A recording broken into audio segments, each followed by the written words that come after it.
Welcome back to What Matters This Week, and joining me this Sunday is Sarah Blow from the University of Vermont. She's a junior, and she is part of Community News Service, which really helped us provide some additional information to bring everybody some election coverage this past week and the past few weeks. Sarah, thank you so much for joining us. Yes, thank you so much for having me. So tell our viewers who may not know, what exactly is Community News Service? So the Community News Service is a group of students who have a passion for journalism and for reporting, and it really provides hands-on learning experience that you would get in the professional world in still a learning college setting. So you really get hands-on experience in a field that you hope to go into when you're still in college. How did the election play into this, and when did that focus start? The election honestly was an incredible opportunity for us to be able to get some real reporting experience. And obviously this is an election like no other. So we were able to go to different polling places and interview people about why they were voting in person, what their political affiliations were, just really getting some good reporting experience throughout this election. So there were 50 students, you said a couple of different campuses that really were spread out across the state this past Tuesday and went to the polls. Mm-hmm. Yes. Explain to me about that process, what it was like. It was a really incredible opportunity. I personally went to Richmond and Huntington, those two polling centers, and I spoke with probably 20 people. And it was interesting to see all different walks of life and to understand different reasonings for why they chose to utilize the traditional voting in person rather than the mail-in voting, because every Vermont citizen was mailed a ballot. It was an awesome hands-on experience for me to be able to actually test my reporting skills in a real life situation for an election that has so much importance to me. There's some really great little quick blog stories on there. So did you just kind of approach every voter standing in line? What was your reasoning and focus for trying to get some good stories?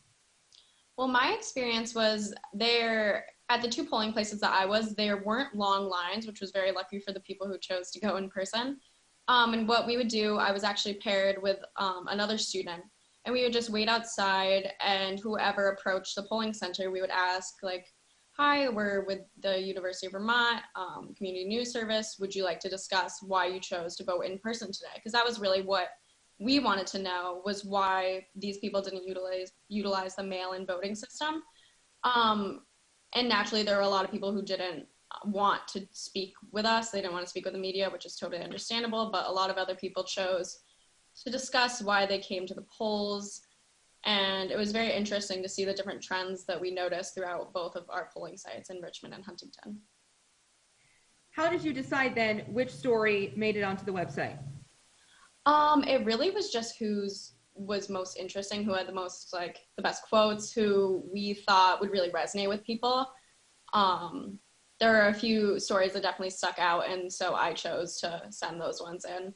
And with so many students around the state, there were so many stories that we had to choose from. So only the really interesting and good ones made the final cut, which was over 100 stories I think were posted.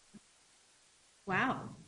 Yeah, I couldn't help but notice the one about one voter who had originally cast his ballot at home with a Sharpie, but he had noticed it bled into the ballot form, so he got nervous and then ended up going to the polls. So that was a story that someone just fell upon just by asking questions. Yeah, by just being curious. I think that's such an important part of the reporting process, which I've been able to learn through this experience, is you really need to want to know what these people have to say. You really need to kind of put yourself out there and ask questions and just get to know these people in the short amount of time that you have to talk with them. Sarah, has it settled in the reporting that you're doing, not only in an election cycle, but also in the middle of a pandemic, and how what you're doing now is really part of history, and that you'll look back on it and say, well, I was part of it in 2020? It's a really, really crazy feeling. I was talking with a peer of mine who I went to the polling places with, and I was just saying this is this is so strange to me that I will be telling my children, like, yes, I reported on this crazy election during COVID. We're wearing masks in the car, like just so many things that I would have never even thought like plausible, like a year or so ago. It's just crazy that now these are the stories I'll be telling my children. I'll be telling my friends and my family from now on. It really is truly an insane part of history that we're living in. And I feel grateful that I get to have these experiences amidst all of this chaos. We're also going to bring Ryan Joseph into the conversation, a senior at the University of Vermont, also involved in the Center for Research on Vermont and the Community News Service. Ryan, I appreciate you being here. Yeah, thanks for having me. So talk about your experience on Tuesday. What was it like? It was really interesting. I don't know if I mentioned this before, but I am from Vermont, from Milton.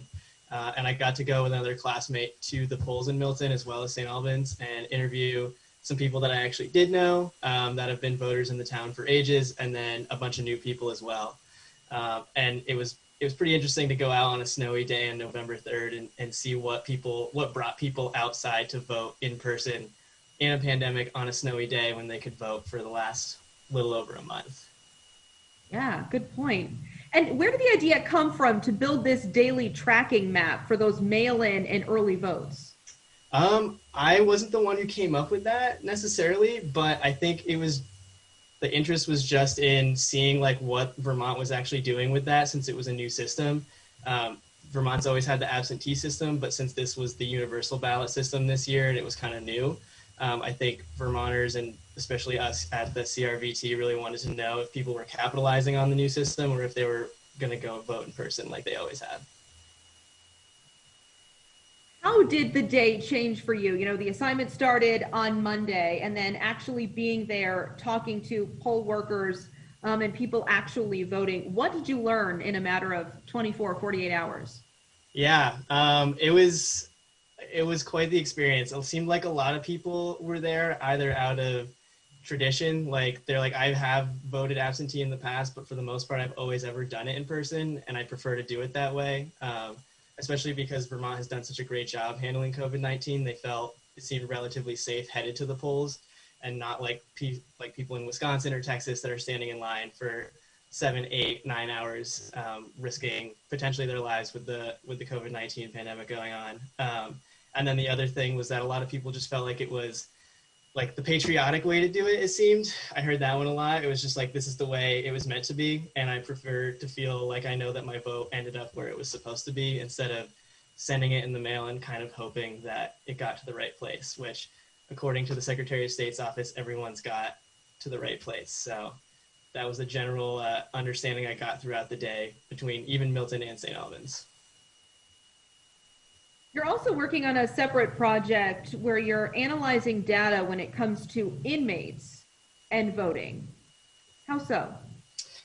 So some of this data I'm still trying to finalize and figure out if I've been doing the methods right. But I have been trying to track the incarcerated voting population's actual votes this general election. Secretary of State's data that is used for that map that we were just talking about doesn't differentiate who is who, but you are able to look up the mailing addresses of the facilities that are around the state, including the one that's in Mississippi, where there's about 211, I believe, incarcerated residents from Vermont, and just trying to see if they receive ballots, how many people receive ballots, because that would theoretically be an indicator of registration in the state, since the state sent out every registered person a ballot. So I've just been trying to sort of rudimentally go through all of that and get just a general gist of how many prisoners were able to vote, because COVID-19 has made a lot of things inside of the prison system a lot more difficult than they already are.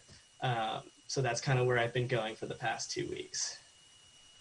And how do you think this research and this experience has helped you further go down this political science path and your major at school?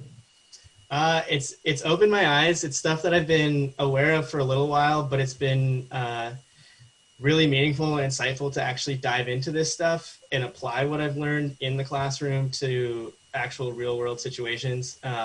The internship that I've been doing is the legislative internship through the College of Arts and Sciences. So it's great to like actually dig into the nitty gritty and see where the rubber meets the road.